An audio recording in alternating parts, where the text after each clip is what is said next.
Hello. Hello बच्चों, नमस्कार। कैसे हो आप सभी लोग? उम्मीद करता हूँ बहुत अच्छे होंगे। मैं हूँ आपका दोस्त एसपी सोंडा और आप देखना स्टार्ट कर चुके हैं बीसीएस एकेडमी यूट्यूब चैनल।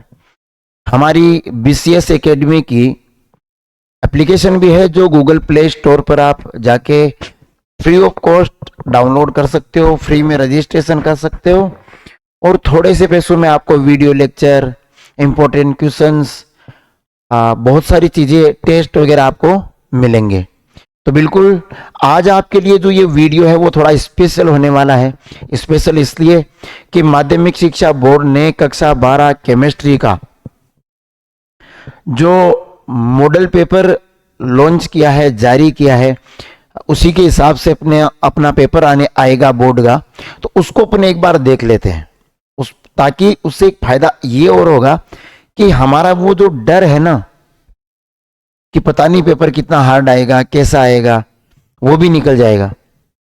देखिए कैसे हम चुटकियों में पेपर को सॉल्व करते हैं। तो चलिए शुरू करते हैं। इधर उधर की बातें करने की बजाय सीधा अपने पेपर पर देखते हैं। यह है सर उच्च माध्यमिक, थोड़ा इसको बड़े आकार का कर देता हूं, कैसा पेपर का फॉर्मेट रहेगा। सुनिए सर कि उच्च माध्यमिक परीक्षा 2026। ओ भाई भाई भाई, कहां जा रहा है भाई? देखो, ठीक है जी। इसमें ये मॉडल पेपर है सर, किसका? रसायन विज्ञान केमिस्ट्री का 12वीं का। 3 घंटे 15 मिनट का पेपर होगा। 56 मार्क्स में से आपको 56 लाने अनिवार्य है सर। अगर आप बीसीएस एकेडमी से जुड़े हो तो 56 में से 56 लाने अनिवार्य है जी। देखिए सर, परीक्षार्थी सर्वप्रथम अपने प्रश्न पत्र पर रोल नंबर जरूर लिखें। सभी प्रश्न करने जरूरी है। प्रत्येक प्रश्न का उत्तर दी गई उत्तर पुस्तिका में ही लिखे। ऐसा नहीं आपने हाथ पे लिख लिया और घर लिख के उत्तर लेके आ गए, है ना।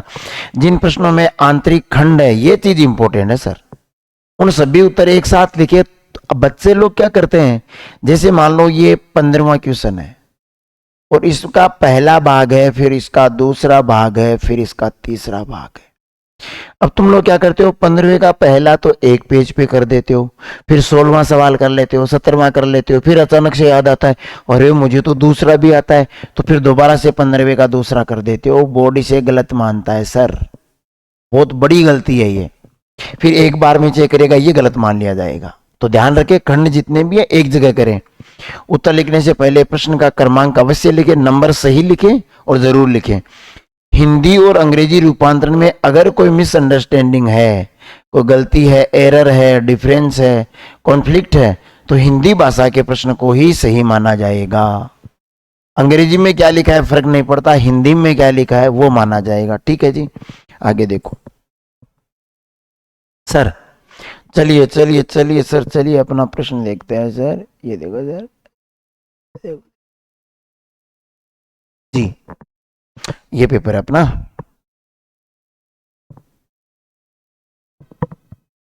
करे शुरू, सोल्व करना है इसको। देखिए जी, पहले ऑब्जेक्टिव है वही कर लेते हैं सर।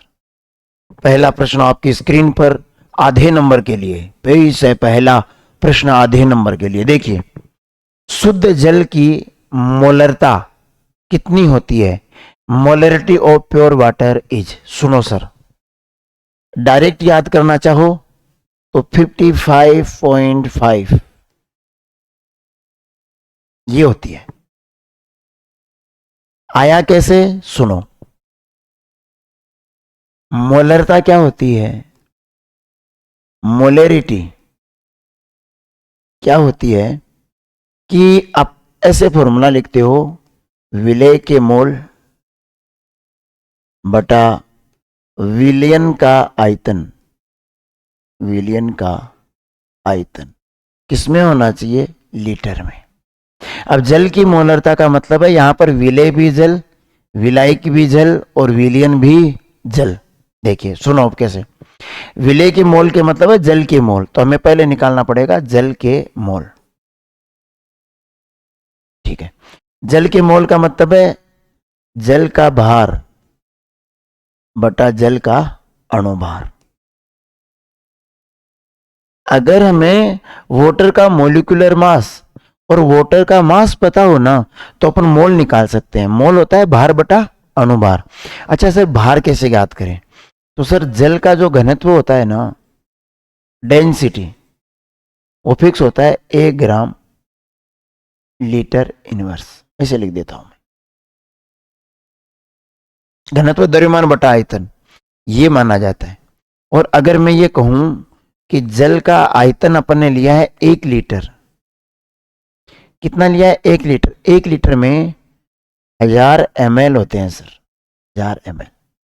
अब हमें एक फॉर्मूला पता है कि घनत्व बराबर होता है द्रव्यमान बटा आयतन।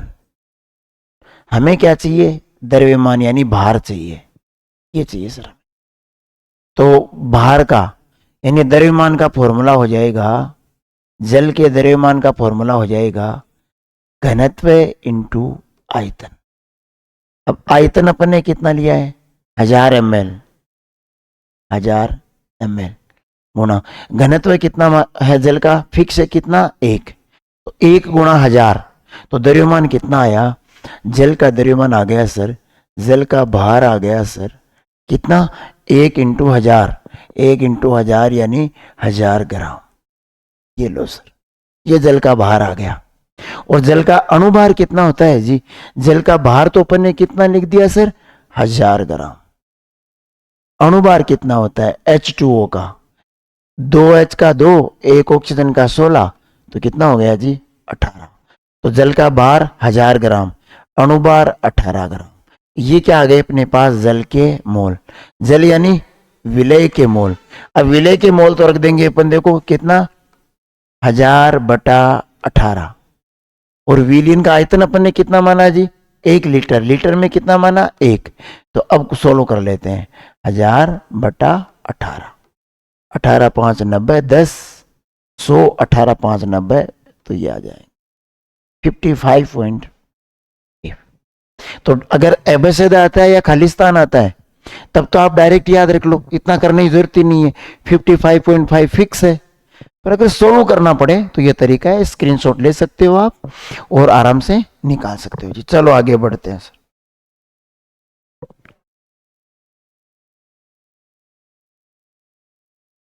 चलो आगे बढ़ते हैं सर। अगला सवाल ये थोड़ा सा इंपॉर्टेंट था तो मैंने विस्तार से बता दिया, बाकी अपन थोड़ा जल्दी जल्दी इनको कर लेते हैं जी। चलो सर, अगला है मानक hydrogen electrode, standard hydrogen electrode. SHE का इलेक्ट्रोड विभव कितना होता है जी 0.0 वोल्ट, 0.0 वोल्ट माना जाता है क्योंकि ये मानक है। SHE पढ़ा है ना विद्युत अपघटन वाले पार्ट में, विद्युत रसायन में, ठीक है, कि उसमें SHE स्टैंडर्ड हाइड्रोजन जो इलेक्ट्रोड है उसका इलेक्ट्रोड विभव 0 माना जाता है, और उसके कंपैरिजन में बाकी मेटल्स का देखते हैं तो ये याद रखना है 0.0 वोल्ट है ना। डी ब्लॉक के तत्वों को क्या कहा जाता है जी, संक्रमण तत्व कहा जाता है जी, ट्रांजिशन एलिमेंट्स कहा जाता है, तो याद रखना है ना। डी ब्लॉक के तत्वों को संक्रमण तत्व कहते हैं। सर क्यों कहते हैं, क्यों कहते हैं, रिक्त डी कक्षक होने के कारण, जिसमें भी रिक्त डी कक्षक होंगे उनको अपन कहेंगे संक्रमण तत्व, ट्रांजिशन एलिमेंट्स, ठीक है जी। आगे बढ़ते हैं।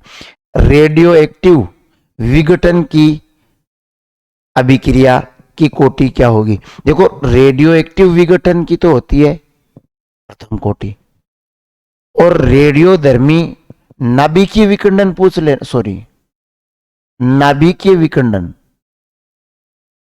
इसकी तो कोटि होती है शून्य, और रेडियो एक्टिव की पूछ ले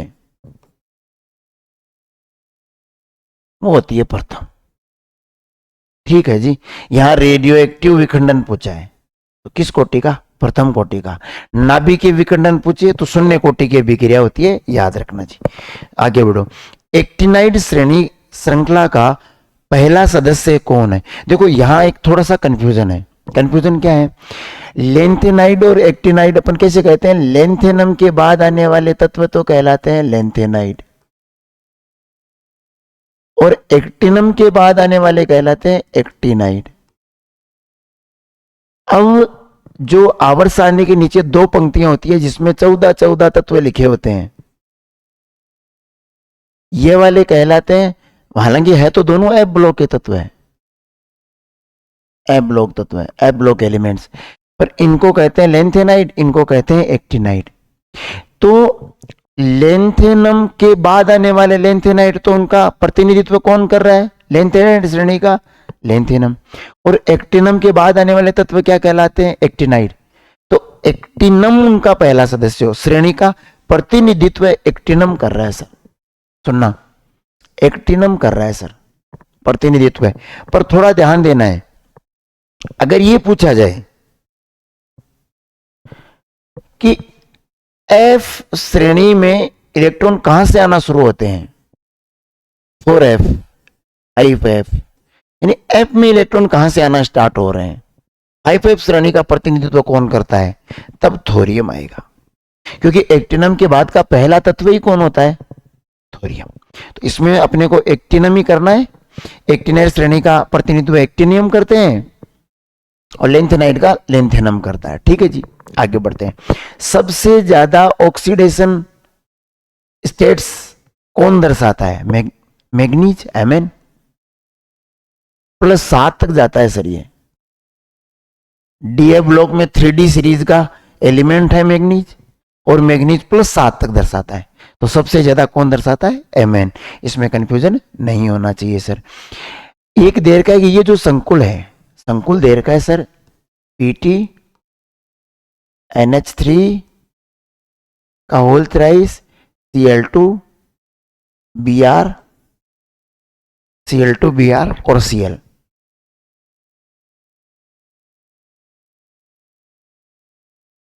Cl2 Br ऐसे, ये देर का है।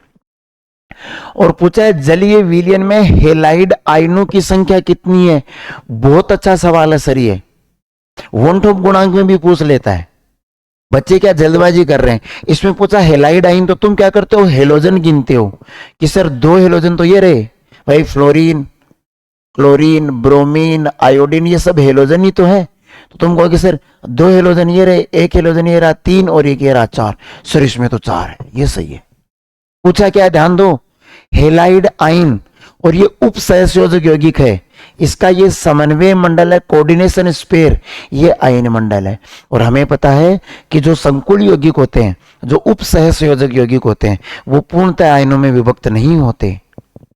उनका जो संकुल है ये आयनाइज नहीं होता।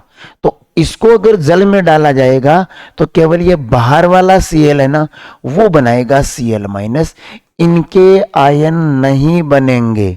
तो एक हेलाइड आयन प्राप्त होगा सर, एक हेलाइड आयन प्राप्त होगा। इसी में अगर ऐसे पूछ ले कि सर इसका वोंटोप गुणांक बताइए, ये सवाल भी इंपॉर्टेंट है। इस पार्ट में तो नहीं है वोंटोप गुणांक, मगर विलियन वाले में, उन पार्टों में जब वोंटोप गुणांक वियोजन स्थिरांक आता है ना, उसमें देखो, ध्यान दो कि वियोजन के बाद कितने अणु, तो सर इसका पूरे का एक ही अणु बनेगा और एक इसका, तो वोंटोप गुणांक कितना आ जाएगा? तो ठीक है, याद रखना जी। आगे बढ़ते हैं। एम्बीडेंटेट लिगेंड कौन है? एम्बीडेंटेट, बेटा दिख नहीं रहा क्या? ये पहले बोलते रहे, ओ ऐसे बोल रहा था यार, ये लो पहले बोलते यार, मैं ध्यान ही नहीं दे पाया। देखो सुनो भाई, देखो देखो देखो कि निम्न में उभयदंतुक लिगेंड कौन सा है? Ambidentate ligand. उभयदंतुक लिगेंड कौन होते हैं? जिनमें 2 दाता परमाणु हो, लेकिन एक बार में एक जन ही, एक ही उप सहसंयोजक बंध बनाए। यानी ऐसा परमाणु का समूह, ऐसा लिगेंड जिसमें डोनर एटम 2 हो, लेकिन एक बार में एक जन ही उनमें से एक ही उप सहसंयोजक बंध बना पाए। जैसे अपन कहते हैं NO2, बोला कैसे? इसमें ONO भी लिख सकते हैं। ये देखो NO2 में दाता परमाणु नाइट्रोजन भी है, ऑक्सीजन भी है, तो ये उभयदंती लिगेंड हो गया। और यहां SCN है, ये देखो SCN है, SCN NCS, ये ठीक है जी। तो इसमें ये हो गया। थोड़ा जल्दी कर लेते हैं, ऑब्जेक्टिव में थोड़ा टाइम अपने को ज्यादा लग रहा है। बाकी अपन इन सवालों को और करेंगे सीरीज में, मोस्ट क्वेश्चंस में करेंगे। बाकी पहले ये बता देता हूं मैं, ठीक है बच्चों। देखो जी, अगला सवाल कि ये जो अभिक्रिया है, इस अभिक्रिया का नाम बताओ सर। और भाई साहब देखो सर, एक होता है आरक्स, अभिक्रिया करवाते हैं सोडियम धातु से शुष्क ईथर की उपस्थिति में, शुष्क ईथर की उपस्थिति में।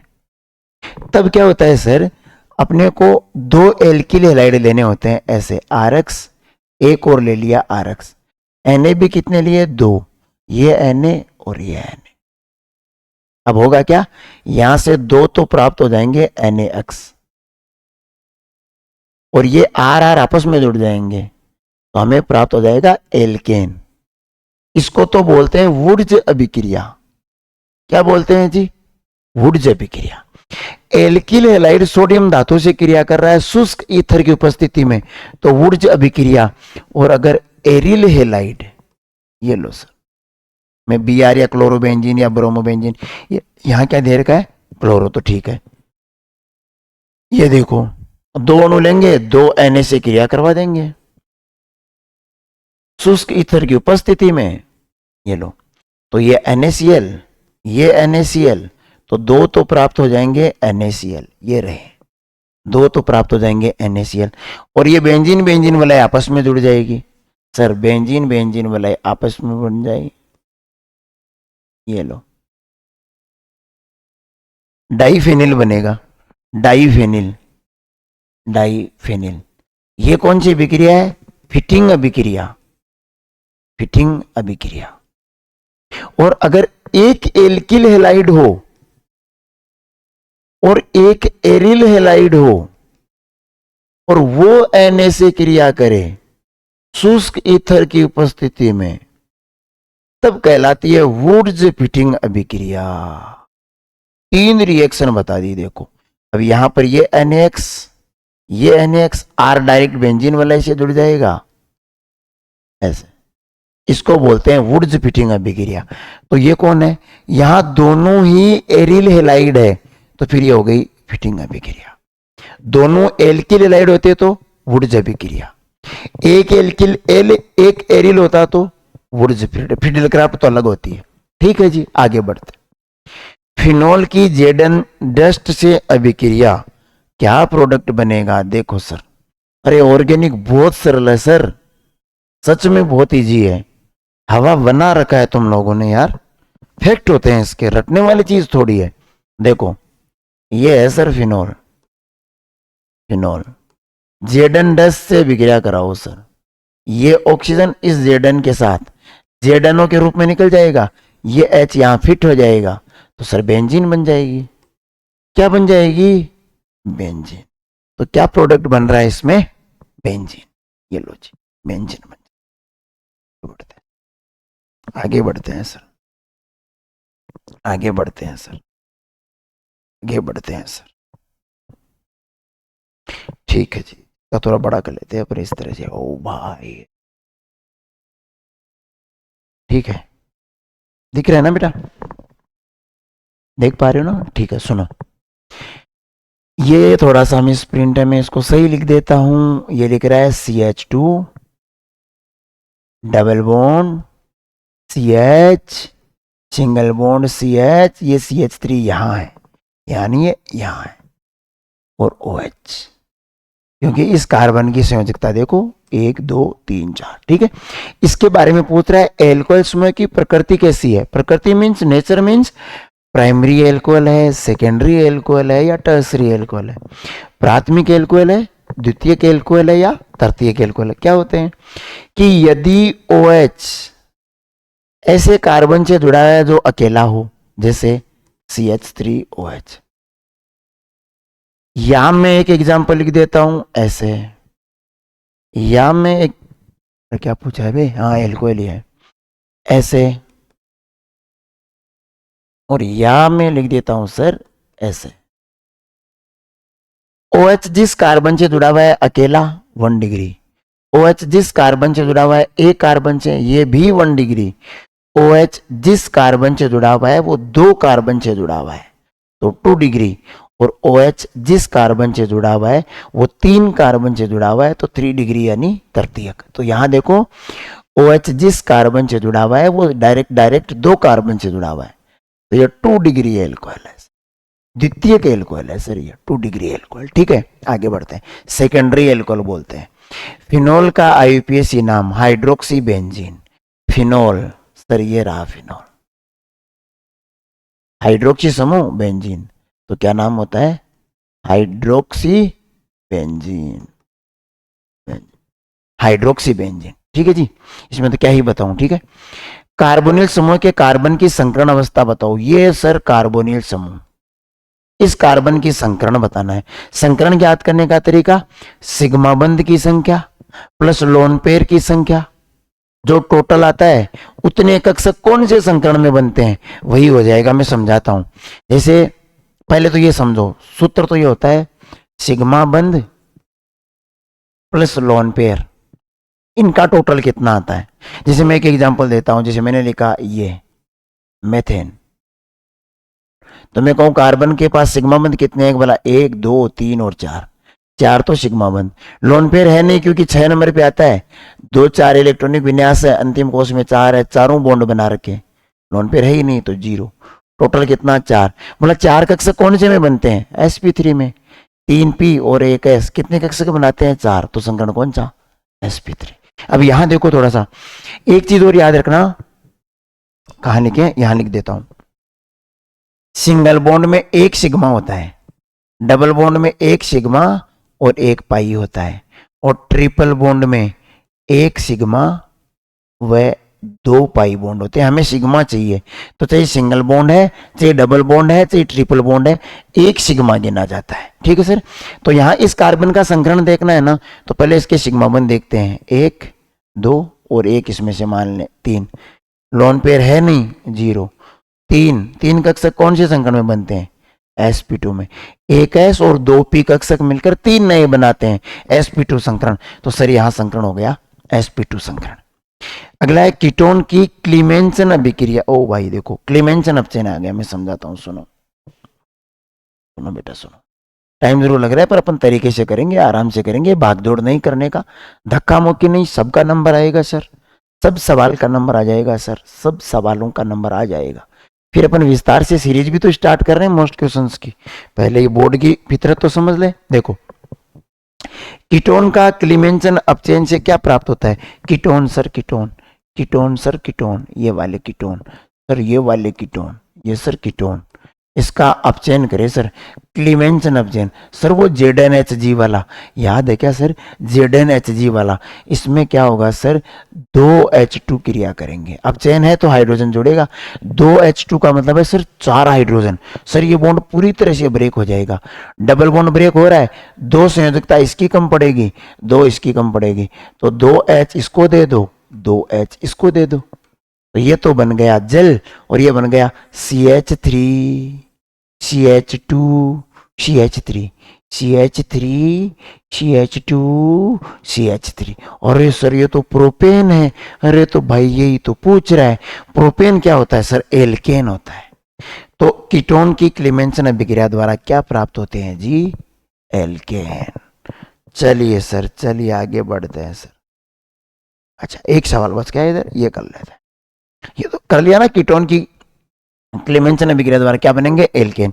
अच्छा यहाँ एल्डिहाइड का ऑक्सीकरण से क्या बनेगा सर? कार्बोक्सिलिक अम्ल बनेगा। एल्डिहाइड सर RCHO, सर इसका अगर आप ऑक्सीकरण करोगे सर, ऑक्सीकरण करोगे तो सर RCOH बन जाएगा सर, कार्बोक्सिलिक एसिड बन जाएगा। याद रखना पड़ेगा, याद रखना सर, याद रखना सर। अभी अपन सब मैकेनिज्म वगैरह तो कर नहीं सकते sir. Sir sir sir sir sir देखो सर, सर देखो सर, सर देखो सर, देखो सर, ऑब्जेक्टिव भी पूरे नहीं है ना अभी। देखो, निम्न में से अधिकतम क्षारीय कौन है? सर बहुत इंपॉर्टेंट सवाल है सर, सर बहुत इंपॉर्टेंट सवाल है सर, एमीन वाले पार्ट का बहुत अच्छा सवाल सर। सुनो सर, इसमें 2 चीजें हैं, जलीय माध्यम गैसीय माध्यम, क्षारीयता का क्रम है सर ये। जलीय माध्यम में क्या, क्षारीय माध्यम में क्या सर? एथेन का जो एग्जाम्पल दे रखा है ना अपनी बुक में एनसीईआरटी में सर, वो जलीय माध्यम वाला दे रखा है। एथेन का जो, ये देखो C2H5 एथेन एमीन वाला जो दे रखा है ना, वो दे रखा है जलीय माध्यम का। और उसमें सर सबसे ज्यादा क्षारीय होता है 2 डिग्री। और सर उसमें कारण था एक तो जलयोजन ऊर्जा और एक कारण था +I प्रभाव। ये दोनों सम्मिलित रूप से अपना प्रभाव दिखाते हैं, तो सबसे ज्यादा क्षारीय होता है 2 डिग्री। सर इसके अंदर 2 डिग्री एमीन कौन सा है सर? ये है 2 डिग्री एमीन। सर क्या पता चला सर, ये जो NH है ना, इसके साथ सर 2 C2H5 है, 2 एल्किल समूह है सर। अगर 2 एल्किल समूह जुड़े हुए हैं तो इसको कहते हैं 2 डिग्री एमीन, द्वितीयक एमीन। और द्वितीयक एमीन जलीय माध्यम में एथेन के साथ अगर यौगिक है तो सबसे ज्यादा क्षारीय होंगे। लॉजिक 2 कारण, जलयोजन और +I प्रभाव। थोड़ा सा मैं एक चीज समझाता हूं आपको सर। देखो, एक होता है अमोनिया, ये सर। एक होता है सर ये एमीन, प्राथमिक एमीन। यहां मैं ये लिख देता हूं R, एल्किल समूह है ना, ठीक है। एक होता है सर RN, यहां भी R और यहां H। सर 2 R जुड़े हुए हैं तो 2 डिग्री एमीन। सर एक R जुड़ा हुआ है तो 1 डिग्री एमीन। और एक में अपने से कह देते हैं 3 R जुड़ जाए तो सर लोन पेयर तो होता है ना सबके पास, तो सर ये तो 3 डिग्री एमीन है बोला। अब देखो सर, अमोनिया में भी नाइट्रोजन 7 नंबर पे आता है। इलेक्ट्रॉनिक विन्यास होता है 2 और 5, अंतिम कोष में इलेक्ट्रॉन होते हैं 5। तो 5 में से एक यहां, एक यहां, एक यहां, एक लोन पेयर बच गया। और लुईस के अनुसार जो यौगिक लोन पेयर यानी इलेक्ट्रॉन युग्म का दान करते हैं वो क्षारीय होते हैं। तो नाइट्रोजन के पास लोन पेयर है, अमोनिया में भी, प्राथमिक एमीन में भी, तृतीयक एमीन में भी और द्वितीयक एमीन में भी। सबके अंदर नाइट्रोजन के पास लोन पेयर है, यानी सब क्षारीय है। अब सवाल उठता है कि तगड़ा क्षारीय कौन सा है? तो सर अगर ये गैसीय माध्यम में हुए, गैसीय अवस्था में हुए, तब क्या होगा? यहां तो नाइट्रोजन के पास 3 हाइड्रोजन है, यहां नाइट्रोजन के पास एक एल्किल समूह है, एल्किल समूह +I प्रभाव प्लस इंडक्टिव इफेक्ट दर्शाता है। सर ये +I प्रभाव प्लस इंडक्टिव इफेक्ट हिंदी में बोलते हैं धनात्मक प्रेरणिक प्रभाव। सर ये होता क्या है? सर अगर कोई परमाणु या परमाणु का समूह अपने इलेक्ट्रॉन सामने वाले की तरफ धक्का मारता है तो खुद पे प्लस ले आता है, उसको बोलते हैं +I प्रभाव का समूह है। अगर सर कोई इलेक्ट्रॉन खींच लेता है, जैसे Cl- इलेक्ट्रॉन खींच लेता है, तो इसका प्रभाव होता है सर -I प्रभाव। अब क्या होगा सर? एल्किल समूह का प्रभाव है +I, यानी ये अपने इलेक्ट्रॉन नाइट्रोजन की तरफ मूव कराएगा, तो नाइट्रोजन पे इलेक्ट्रॉन का घनत्व बढ़ जाएगा, तो नाइट्रोजन आसानी से लोन पेयर दे देगा, तो क्षारीयता बढ़ जाएगी। ये ज्यादा क्षारीय है सर। अमोनिया से प्राथमिक एमीन ज्यादा क्षारीय है, क्योंकि एक एल्किल समूह जुड़ा हुआ है जो नाइट्रोजन पे इलेक्ट्रॉनों का घनत्व बढ़ा देता है, तो नाइट्रोजन अपने वाला लोन पेयर आसानी से दे देता है और क्षारीय हो जाता है।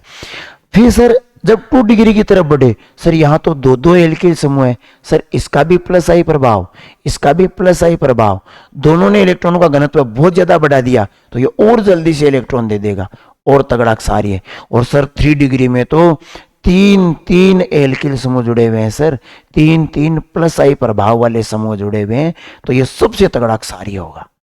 तो सर गैसीय माध्यम में 3 डिग्री, 2 डिग्री और 1 डिग्री। और अगर जलीय माध्यम में पूछ ले, और एनसीईआरटी में जलीय माध्यम का एग्जाम्पल मेथिल की जगह एथिल का दे रखा है, तो हम एथिल के लिए कहेंगे कि 2 डिग्री सबसे ज्यादा क्षारीय होगा। क्यों होगा सर? थोड़ा बड़ा बन जाएगा चैप्टर, ये 2 टॉपिक याद रखना। +I प्रभाव तो है जो है, साथ में जलयोजन एंथैल्पी का संयुक्त प्रभाव होता है और 2 डिग्री जीत जाता है। ठीक है सर, अपन आगे टॉपिक आएगा तो मैं बात और कर लूंगा सर, ये थोड़ा सा बड़ा टॉपिक हो जाएगा सर, है ना। चलिए बढ़ते हैं सर, आगे बढ़ते हैं सर, आगे बढ़ते हैं, आगे बढ़ते हैं सर। चलो सर देखो, तो इसमें हो गया ये। अब है CH3 CH2 C double bond O NH2। Meth eth propanamide, CONH2 क्या होता है? एमाइड, और 3 कार्बन वाला है तो प्रोपेनेमाइड। सर ये दे रखा है। और लिथियम एल्यूमिनियम हाइड्राइड की उपस्थिति में इसका रिडक्शन कराना है। लिथियम एल्यूमिनियम हाइड्राइड जो स्ट्रॉन्ग रिडक्टेंट होता है, अपचायक होता है। अपचायक कौन? जो हाइड्रोजन जोड़ता है, ऑक्सीजन निकालता है। सर इस ऑक्सीजन को हटा देंगे, सर दोनों बॉन्ड तोड़ देते हैं, तो सर 2H तो इसके साथ जुड़ जाएंगे और सर 2 ही H इसके साथ जुड़ जाएंगे, तो सर H2O बन जाएगा। और यहाँ क्या बनेगा? CH3 CH2 CH2 NH2। ये रहो देखो सर। और इसका नाम क्या दे सर? प्रोपेनएमीन। सर क्या नाम दे दे? प्रोपेनएमीन। क्यों सर? CH3 CH2 CH2 और NH2। NH2 तो सर एमीन होती है, और 3 कार्बन वाली एमीन तो प्रोपेन एमीन। तो ये लो सर, प्रोपेन एमीन बने। ठीक है, ये अभिक्रिया देर की है सर, सेंडमेयर अभिक्रिया है सर। ये तो याद होगी, बहुत बार आपके टीचर्स ने भी करवा दिया होगी आपको कि देखो ये लिया अपन ने बेंजीन डाइएजोनियम साल्ट, ये लिया सर N2+X-, ये वाला बेंजीन डाइएजोनियम साल्ट है ना। इसकी अगर अपन Cu2H2 Cu2Cl2 Cu2Br2 सेंडमेयर अभिक्रिया है ना, ये याद रखना सर, थोड़ा सा कर लेना सर। अब करते हैं अपन सर, टाइम कितना हो गया सर? ज्यादा हो गया क्या सर? नहीं सर, बढ़ा लेंगे, कर लेंगे सर। देखो है ना, ये थोड़े याद रखना। नाम रिएक्शन जितनी भी है ना सर, उनको थोड़ा ध्यान से देखिएगा सर। ठीक है सर, देखो सर, मैं सर ज्यादा नहीं कर रहा क्या? हट तेरी का एक सर। देखो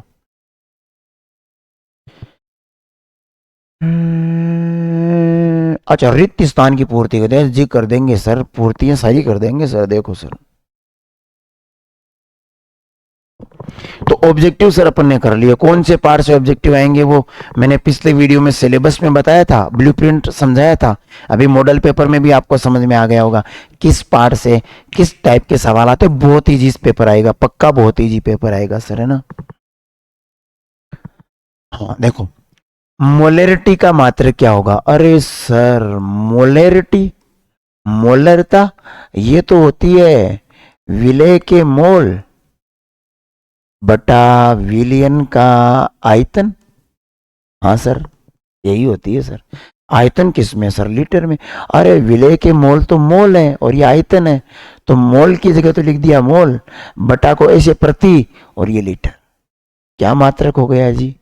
मोल प्रति लीटर। अच्छा सर मोललता का पूछ लेते तो विलय के मोल बटा विलय का द्रव्यमान, तो फिर आ जाता मोल प्रति किलोग्राम, है ना। ठीक है, तो यहां आ जाएगा मोल प्रति लीटर। ठीक है, विलय की उपस्थिति में विलायक का वाष्प दाब कम हो जाता है सर। ये नहीं पढ़ा क्या अपन ने? जैसे अकेला विलायक है,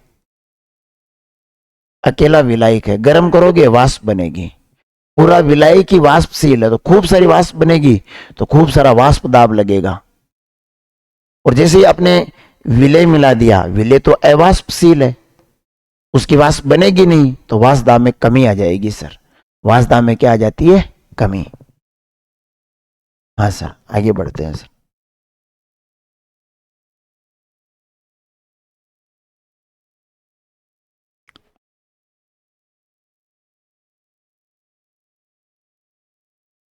देखो सर,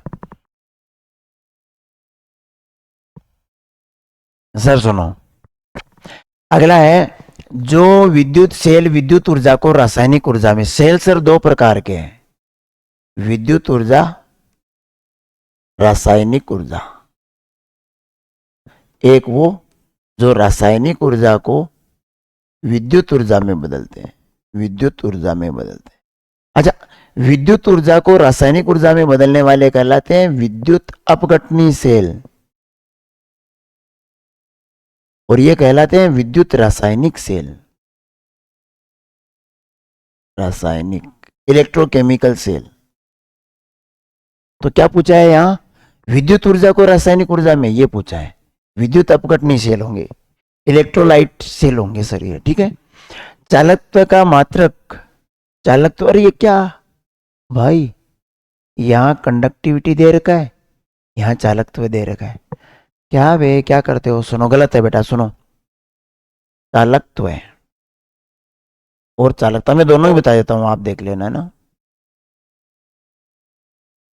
कंडक्टिविटी और कंडक्टेंस, है ना, इसको बोलते हैं कंडक्टिविटी, इसको बोलते हैं कंडक्टेंस।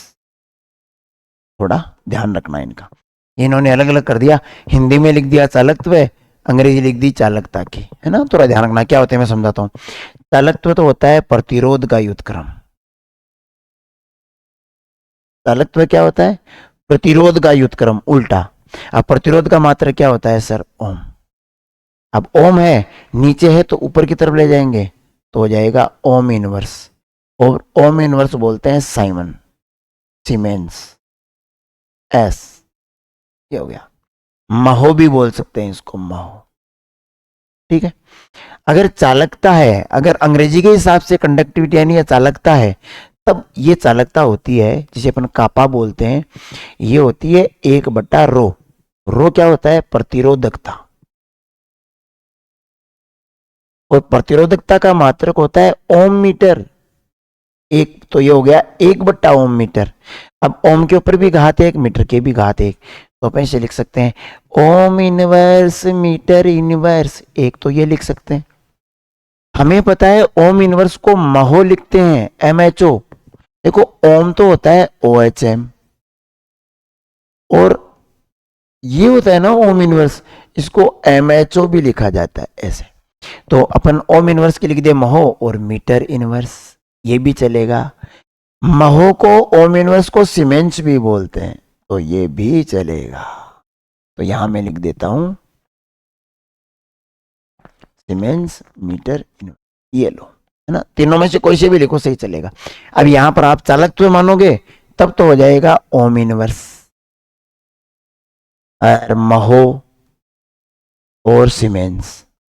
यार अगर यहां चालकता पढ़ते हो तो फिर ओम इनवर्स, मीटर इनवर्स ये बोल दो चाहे, महो मीटर इनवर्स बोल दो चाहे, और सीमेंस मीटर इनवर्स बोल दो, है ना। वो ध्यान दे लेना थोड़ा, बोर्ड में ऐसी गलतियां नहीं होगी।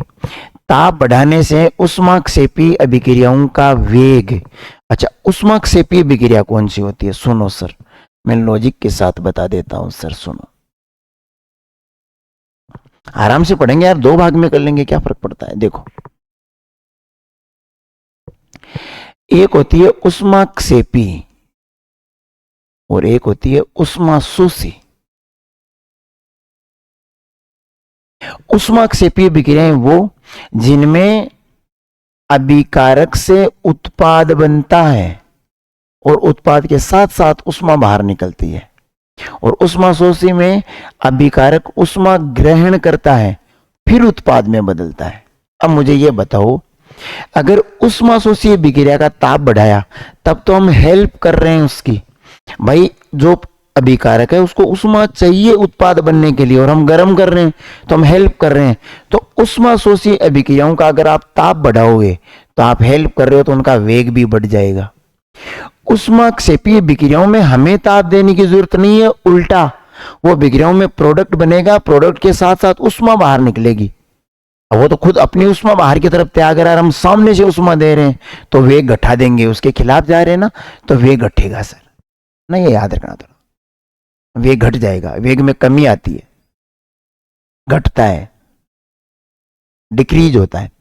प्राथमिक एमीन का पहचान का परीक्षण याद रखना है, कार्बिल एमीन अभिक्रिया, कार्बिल एमीन अभिक्रिया ये याद रख लेना। ये दे रखा है सर CH2 के साथ 2 NH2 जोड़ रखे हैं एमीन, तो 1 और 2 एथेन, 2 कार्बन तो एथेन 1,2 डाई एमीन, ये लो, इसका नाम क्या हो जाएगा? Ethane 1,2 di amine.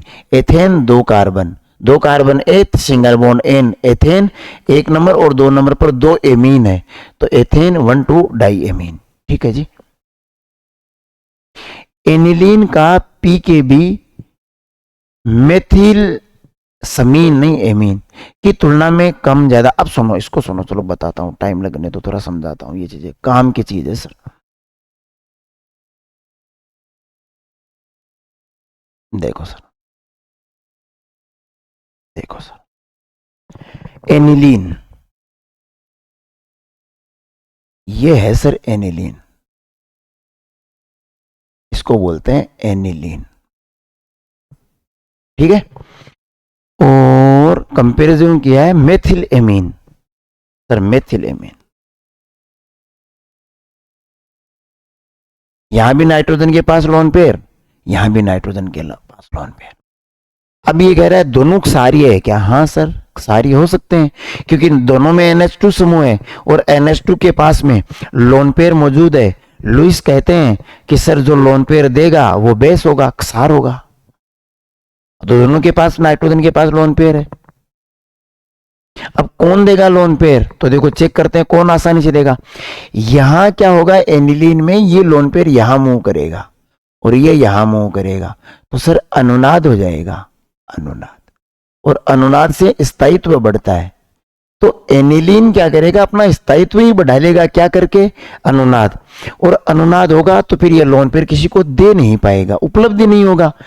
जो नाइट्रोजन के पास लोन पेयर है वो तो अनुनाद में लग गया, इसका मतलब देने की प्रवृत्ति घट गई, क्या, इलेक्ट्रॉन पेयर। इसका मतलब इसकी क्षारीयता कम हो गई, क्षारीयता कम हो गई, ठीक है, अनुनाद के कारण। इसमें ऐसा कुछ नहीं है, इसमें अनुनाद नहीं है, तो फिर ये लोन पेयर देने के लिए उपलब्ध है, तो इसकी क्षारीयता ज्यादा है। पर ध्यान देना, यहां क्षारीयता नहीं पूछी है, यहां पी के भी पूछा है, बेस का पी के भी पूछा है। याद रखना, पी के भी व्युत्क्रमानुपाती होता है क्षारीयता के, और पी के ए व्युत्क्रमानुपाती होता है अम्लीयता के। क्या मतलब हुआ सर? जिसके पी के बी का मान ज्यादा उसकी क्षारीयता कम।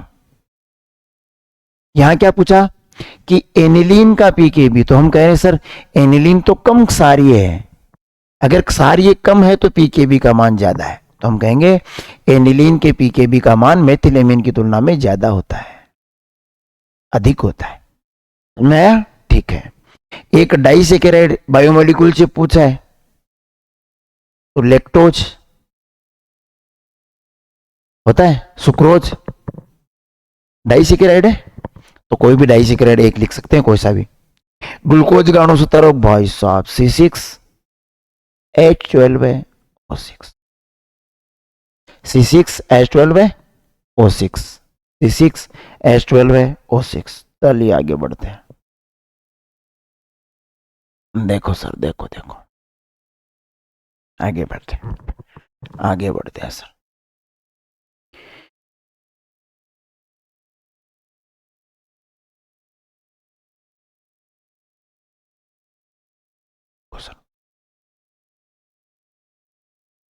जहां तू है वहां मैं हूं। देखो अब अपने अतिल गुणात्मक सवाल आते हैं। 5 ग्राम NaOH दिया है, क्या दिया है सर? NaOH, विलेय है NaOH, विलेय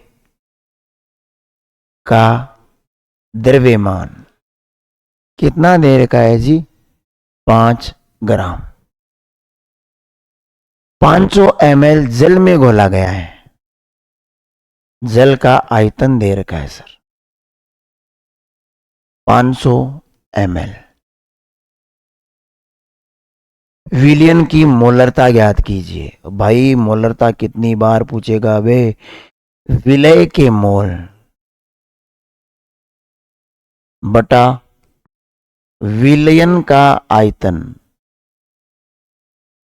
इधर उधर की बातें ज्यादा करने का वक्त नहीं है, कॉमेडी ये छुट्टियों में करेंगे अपन, बाद में क्लास लेने आना एग्जाम के बाद में, तब मैं अपनी TRP बढ़ाऊंगा, मजाक कर करके, डायलॉग मार के, गाने सुना के। अभी तुम्हारे लिए बहुत महत्वपूर्ण है वक्त, क्योंकि एग्जाम का वक्त थोड़ा नजदीक है, तो अपन टू द पॉइंट बात करते हैं। देखो मोलरता हो गई विलय के मोल बटा विलियन का आयतन। सर यहाँ पर विलय कौन है? NaOH। और सर इसके मोल नहीं दे रखे भाई जी, इसके दे रखा है द्रव्यमान। तो सर मोल का सूत्र क्या होता है? सुना तो था, मोल होता है भार बटा अणुभार।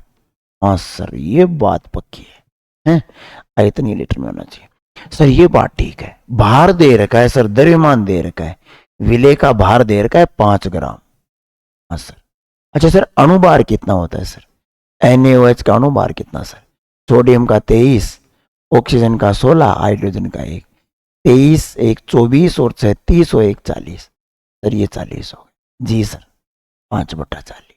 ये लो सर, मोल कितने आ गए? 5/40। भार बटा अणुभार से निकाल लिया। अब मोलरता निकाल लेते हैं। विलय के मोल कितने आए? 5/40। सर आयतन कितना दे रखा है? सर आयतन दे रखा है 500 ml, पर ये तो लीटर में चाहिए, तो फिर ये 500 तो 1000 का भाग देंगे, ऊपर चला जाएगा।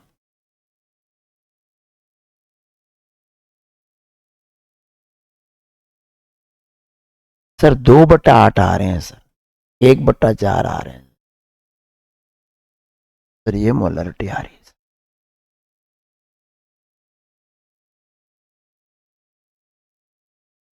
ठीक है सर, ठीक है, मोलरता आ गई 0.25 कैपिटल। मोल प्रति लीटर लिख दो, है ना, हो गया। कच्चे आम के सांद्र विलयन में रखे जाने पर क्या होगा सर? विलयन कैसा है? सांद्र, गाढ़ा। गाढ़ा विलयन कौन सा होता है?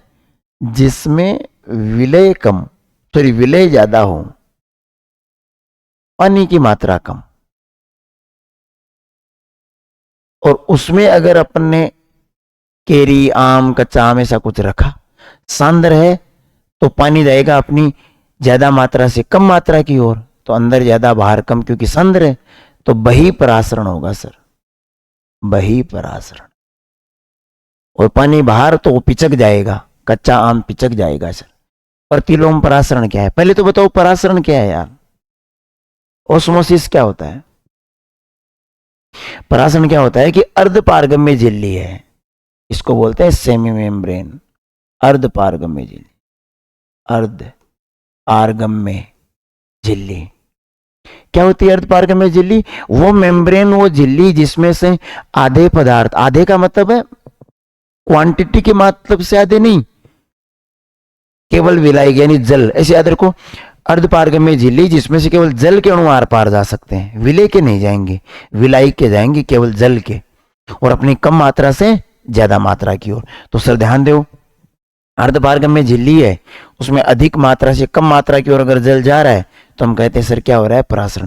प्रतिलोम परासरण क्या है वो सुनो। अब ये परासरण मान लो इधर जा रहा है, तो इस झिल्ली पर एक दाब लगेगा, उसको अपन कहेंगे परासरण दाब। अब अगर मैं इस परासरण दाब को विपरीत दिशा में ज्यादा बल लगा दूं तो परासरण की घटना रुक जाएगी।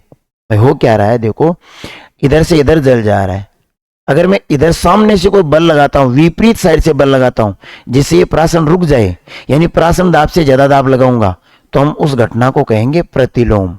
यानी परासरण विपरीत होने लग गया, पहले जल जा रहा था अपनी ज्यादा मात्रा से कम मात्रा की ओर, विपरीत दिशा से ज्यादा बल लगा दिया तो चला जाएगा इधर उल्टी साइड में, तो प्रतिलोम परासरण बोलते हैं इसको। आगे देखो सर, टाइम ज्यादा हो रहा है पर ठीक है, इतना सेक्शन तो अपन कर ही लेते हैं यार, अब करने ही बैठ गए तो इतना तो कर लेते हैं। देखो सर, अभिक्रिया 2A+B उत्पाद हेतु अवकलन समीकरण लिखिए। सर ये कर लेना, रासायनिक बलगतिकी से है जिसमें अभिकारक दिए हुए अपने सर 2A+B ये उत्पाद। अभिक्रिया वेग है ना, वो अभिकारकों की सांद्रता, अभिकारकों की सांद्रता, ये लो अभिकारकों की सांद्रता, और ये रस समीकरण में गुणांक सामने लिखेंगे या माइनस लगाएंगे। के समानुपाती होती है सर, के समानुपाती होती है सर। बी की सांद्रता, इसकी कोई घात है नहीं, तो माइनस लगा देंगे बटा dt। ये लो सर dt, ये ds, ऐसे कर लेना है ना, कर लेना सर, ठीक है, इजी है सर। क्रोमेट आयन, ओ सर CrO4 2-, इसको तो कहते हैं क्रोमेट, और Cr2O7 2-, इसको कहते हैं डाइक्रोमेट।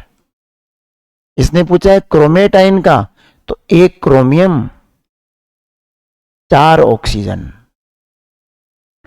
2 ऑक्सीजन पर सिंगल बॉन्ड, ये क्रोमेट आयन है सर।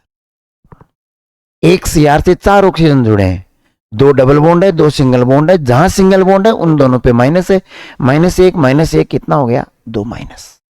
ठीक है, ये क्रोमेट है। डाई क्रोमेट का पूछता तो 2 क्रोमियम, ये सर देखो सर, 7 ऑक्सीजन दिखाने हैं ना सर,